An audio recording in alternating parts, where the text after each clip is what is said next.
एक साहित्यिक समाचार आपके सामने प्रस्तुत है। खबरनामा। हरिवंश नारायण स्मृति में व्याख्यान एवं साहित्य समागम। इस अवसर पर सिद्धेश्वर द्वारा संपादित अवसर साहित्य यात्रा का लोकार्पण भी किया गया। हरिवंश नारायण हिंदी साहित्य के एक सशक्त उपन्यासकार एवं कथाकार हैं। उनकी कहानियों में प्रेमचंद, फणीश्वर नाथ रेणु और नागार्जुन के रचना कौशल और शिल्प की सुगंध आती है। उनकी लिखी अनुप्रयुक्त साहित्य वर्तमान में ललित नारायण मिथिला विश्वविद्यालय तथा कहानी अंतिम आदमी मगध विश्वविद्यालय तथा पाटलिपुत्र विश्वविद्यालय में शामिल है। उनके लेखन में संस्कृति का दर्द, दबे कुचले समाज के लिए सहानुभूति एवं न्याय भाव के प्रतिरोध का बुलंद स्वर मुखरित है। उक्त विचार राजधानी के प्रमुख रचनाकारों एवं शिक्षा शास्त्री विद्वानों की ओर से व्यक्त किए गए। मौका था प्रसिद्ध साहित्यकार हरिवंश नारायण की 10वीं पुण्य स्मृति व्याख्यान समारोह का। इसका आयोजन साहित्य कला संसद बिहार की ओर से महात्मा गांधी नगर स्थित रचनापीठ सभागार पटना में किया गया। संगोष्ठी में मुख्य वक्ता वीर कुंवर सिंह विश्वविद्यालय के प्रोफेसर अखिलेश कुमार ने कहा कि हरिवंश नारायण आम आदमी के चित्रकार हैं। इन्होंने लेखक की मन का माझी कहानी पर प्रकाश डाला, जो प्रेम त्रिकोण पर आधारित है। इस कहानी में कथाकार ने नारी हृदय को टटोला है और नारी हृदय के रहस्यों का पता इस कहानी से चलता है। कहानी के अंत में नायिका को मन का माझी मिल जाता है।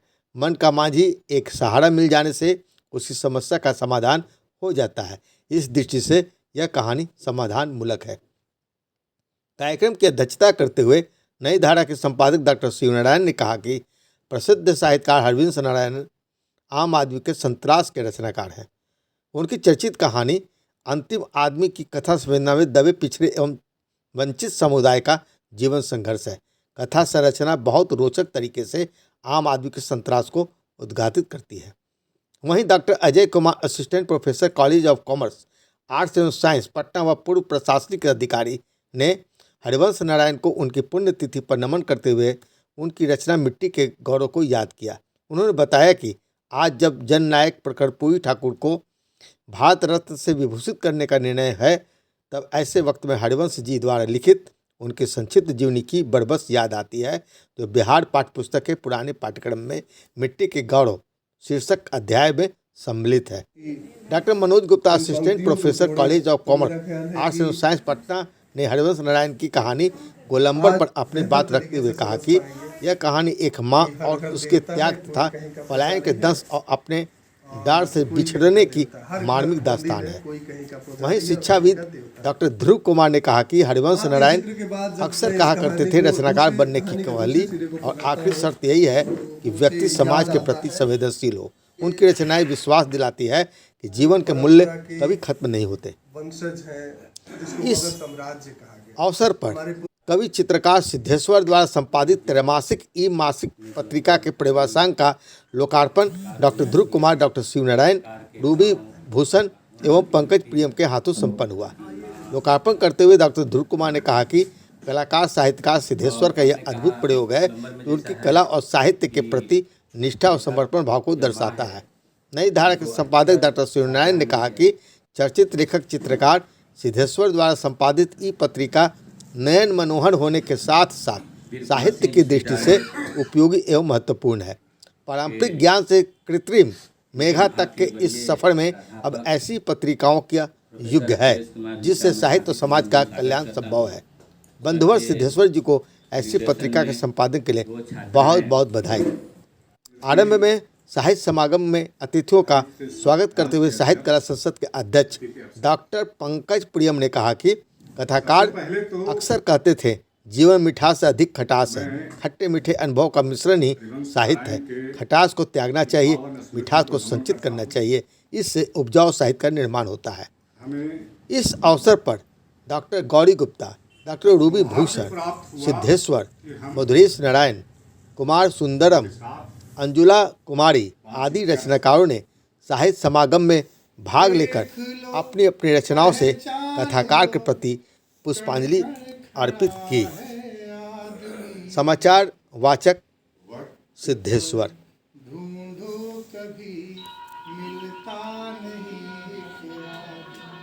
क्या बात है, बहुत सुंदर।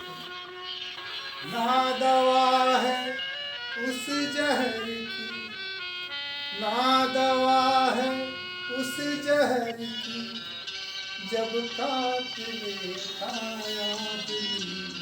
क्या बात है। एक कर सारी नदियाँ हाथ मलता आज जमी के लिए तरसे धरा पर आदमी। आखिरी बादशाह था न और कोई आदमी।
जानी मानी कवि, कवयित्री और लेखिका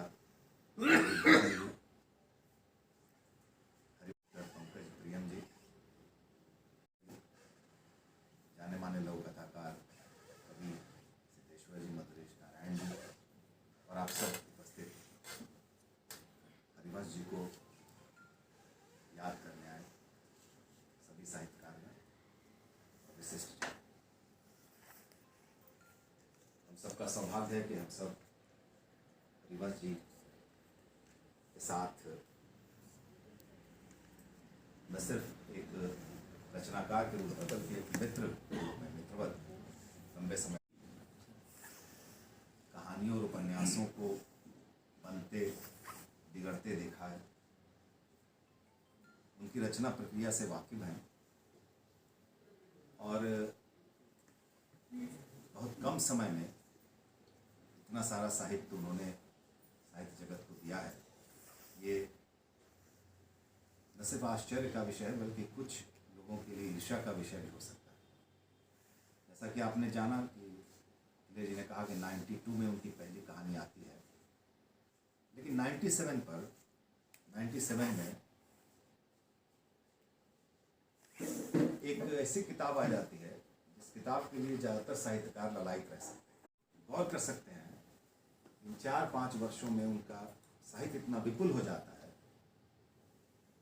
कि एक नहीं बल्कि दो वरिष्ठ साहित्यकार, आलोचक उन पर ऐसी एक किताब लिख डालते हैं, 21वीं सदी और हरिवंश नारायण है। वो 20वीं सदी में